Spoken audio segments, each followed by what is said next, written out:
So now we are starting with 2018 prelims question की बात करेंगे, ठीक है। सो पॉलिटी में जो क्वेश्चन आए थे 12 क्वेश्चन आए 2018 में, है ना। प्रीलिम्स की बात कर रहे हैं, वही पॉलिटी क्वेश्चन को स्टार्ट करते हैं पहला क्वेश्चन से। First question, which of the following are regarded as the main features of rule of law.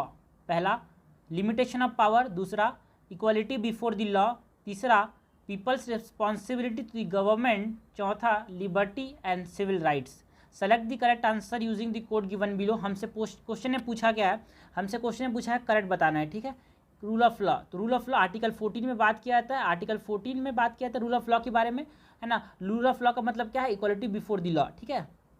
Article 14 talks about what, it talks about equality before the law and equal protection of law, ठीक है। Equality before the law जो कि UK concept है, जिसमें हम rule of law की बात करते हैं, तो सेकंड तो होगा ही होगा, तो अगर सेकंड है तो हम एलिमिनेट कर सकते हैं ए को, ठीक है। उसके बाद रूल ऑफ लॉ का मतलब क्या है, यहाँ पे ये किंग ऑफ किंग है ना, राजा का राज नहीं चलता है, यहाँ नियम का राज चलता है, ठीक है। सो लिमिटेशन ऑफ पावर ये भी सही होगा, और liberty that is absence of restraint, है ना। और सिविल राइट्स का यहाँ पे फोकस किया जाता है, तो ये भी सही हो जाएगा। लेकिन responsibility to the government, people responsibility नहीं होता, it is government responsibility to the people, तो आंसर हो जाएगा 1, 2, 4, that is option number C.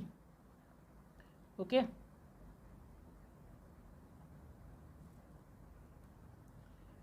Okay, next question, which one of the following reflect the most appropriate relation between law and liberty, ठीक है।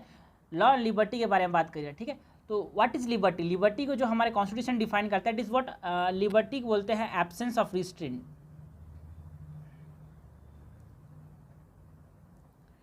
But यहाँ पे ये वेग concept, ठीक है ना, एब्सेंस ऑफ रिस्ट्रेंट देख के मत लगा देना, यहाँ पे अपॉर्चुनिटी होनी चाहिए, ठीक है ना, opportunity to develop one self fully.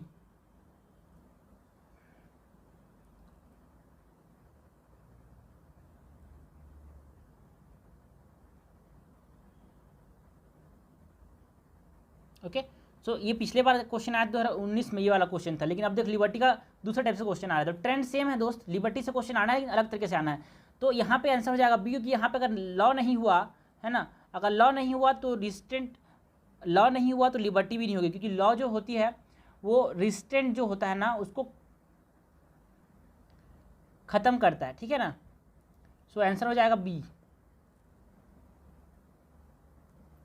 Next question, consider the following statement. यार टाइमर रहता है तो थोड़ा जल्दी बनाना पड़ता है, इसलिए टाइमर चल रहा है ऊपर में, ओके। उसके बाद third question, consider the following statement. पहला स्टेटमेंट है, in the first Lok Sabha the single largest party in the opposition was the Swatantra party. ये वाला स्टेटमेंट गलत हो जाएगा, it is not Swatantra party, is the CPI, that is Communist Party of India, single largest party in opposition. Okay, so पहला गलत हो जाएगा, तो एलिमिनेट कर दिया हमने ए को और सी को, ए और डी को।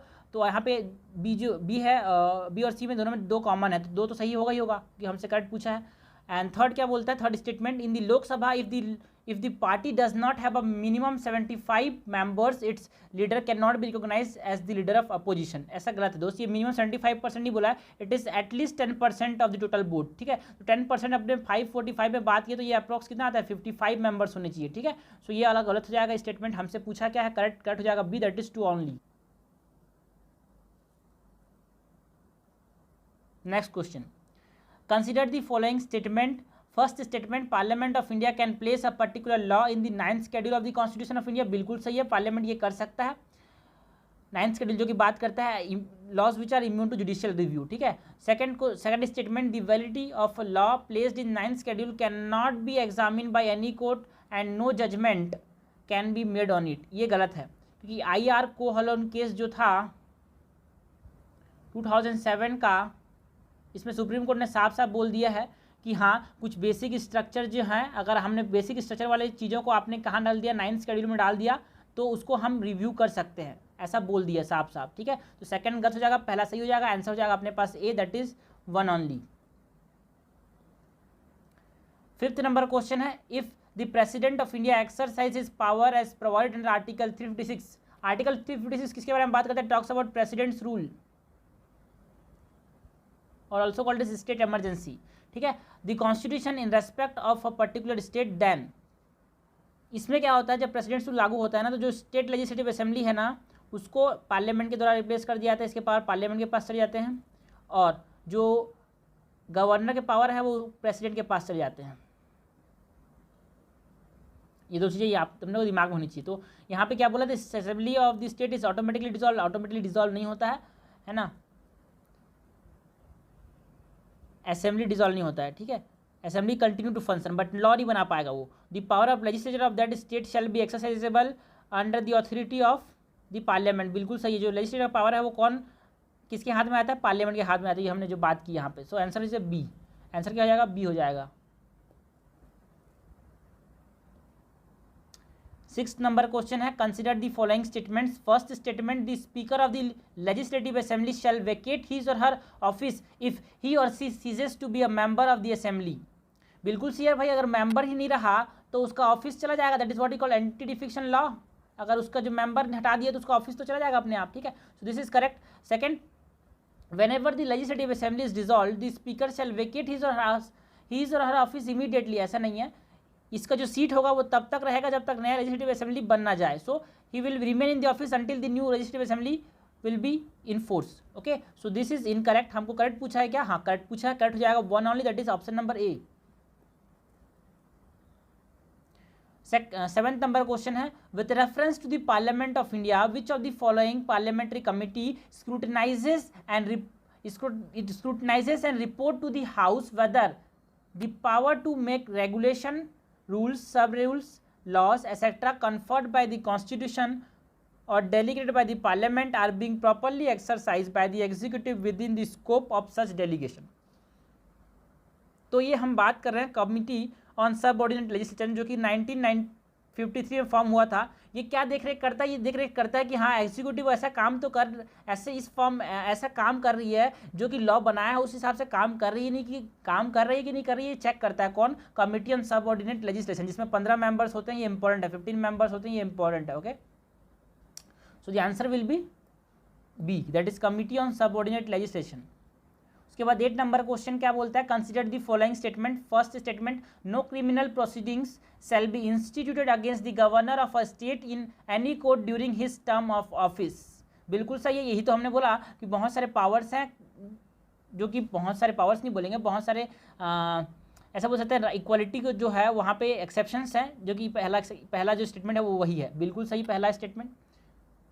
Second, the emoluments and allowances of the governor of a state shall not be diminish during his term of office. बिल्कुल सही है, अगर गवर्नमेंट ने जो सैलरी है वो कम किया गवर्नर का, तो जो अभी गवर्नर है उसकी सैलरी कम नहीं होगी, जो इसके बाद जो गवर्नर आएंगे उसकी सैलरी कम होगी। ओके, तो ये प्रोटेक्शन है एक तरह से गवर्नर का, ठीक है ना, कि वो इंडिपेंडेंस मेंटेन रह पाए, इसलिए तो ये सही हो जाएगा। सेकंड, हमसे करेक्ट पूछा गया, करेक्ट हो जाएगा बोथ 1 and 2 ओनली, ठीक है। सैलरीज एंड अलाउंसेस की बात होती है किसमें, शेड्यूल 2 में, ठीक है ना। ओथ एंड अफर्मेशंस की बात होती है शेड्यूल 3 में, ये बात दिमाग में रखने की जरूरत है। 9th number question, with reference to the election of the president of India, with reference to what, with reference to the election of president of India consider the following statement. पहला स्टेटमेंट क्या है, the value of vote of each MLA varies from state to state. बिल्कुल सही है, population पे depend करता है ना, पॉपुलेशन पे डिपेंड करता है, ये अभी भी ऐसे ही चलेगा, बिल्कुल इंपॉर्टेंट, क्योंकि क्वेश्चन इंपॉर्टेंट हो कि प्रेसिडेंट सिलेक्शन हुआ है तो ये इंपॉर्टेंट हो चुका है। 15 प्रेसिडेंट बन चुके हैं, कौन, श्रीमती द्रौपदी मुर्मू, तो इसीलिए इंपॉर्टेंट ये है, यहाँ पे क्वेश्चन प्रेसिडेंट के ऊपर आ सकता है और आएगा लग रहा है। ओके, सेकंड स्टेटमेंट क्या बोलते हैं, the value of vote of MP in Lok Sabha is more than the value of vote of MP in Rajya Sabha. नहीं, एमपी जो होते हैं सबका वोट सेम होता है, राज्यसभा और लोकसभा दोनों का सेम होता है। हमसे करेक्ट पूछा गया, करेक्ट क्या हो जाएगा, आंसर हो जाएगा 1 only, that is option number A. तो ऑप्शन नंबर ए सही हो जाएगा। 10th नंबर क्वेश्चन है, right to privacy is protected as an intrinsic part of right to life and personal liberty. ये जो है वो जजमेंट कौन सा था, पुट्टस्वामी जजमेंट ऑफ 2018, जिसमें सुप्रीम कोर्ट ने बोला कि right to privacy is what, it is an intrinsic part of right to life and personal liberty, that is article 21। ये क्वेश्चन पिछले 2020 में भी आया था कि right to life, right to marry जो था ना वो आर्टिकल 21 के अंदर आया था। तो एक तरह से आर्टिकल 21 इंपॉर्टेंट, ये हमको समझने की जरूरत है, ट्रेंड समझ रहे हैं प्रीवियस ईयर क्वेश्चन से। Okay, which of the following in the constitution of India correctly and appropriately implies the above statement. ठीक है, सो आर्टिकल 21 सिंपल सी बात है, यहाँ पे 14, 17, 21, 24 देखो यार, 21 right to privacy comes under article 21, answer हो जाएगा क्या, see, that is article 21 and the freedom granted in part 3 that is fundamental rights. Okay, 11th number question क्या बोलता है, in the federation established by the government of India act of 1935 residuary power given to what. Simple सा question है, residue power किसके पास गया है ना, हमने बोला ये गवर्नर जनरल के पास गया था, सिंपल सी बात है, ये अपने पास फैक्चुअल क्वेश्चन है और बहुत ईजी क्वेश्चन है।